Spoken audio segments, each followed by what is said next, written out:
May mga bagong cloud cluster na minomonitor ang pag-asa sa loob at labas ng Philippine Area of Responsibility. Posibleng may mabuong low pressure area mula sa mga yan. Sa ngayon, habagat pa rin ang magpapaulan sa ilang bahagi ng bansa. Sa datos ng Metro Weather, may ulan sa umaga sa Ilocos Provinces, Zambales, Bataan, Pangasinan, ilang bahagi ng Samar Provinces at Davao Region.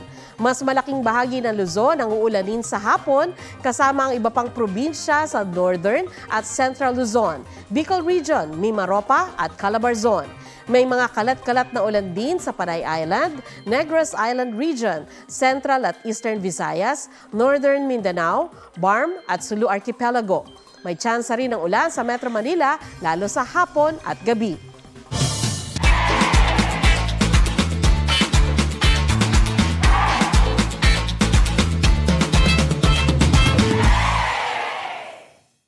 Huwag magpahuli sa mga balitang dapat ninyong malaman. Mag-subscribe sa GMA Integrated News sa YouTube. Sa mga kapuso abroad, subaybayan nyo kami sa GMA Pinoy TV at sa www.gmanews.tv.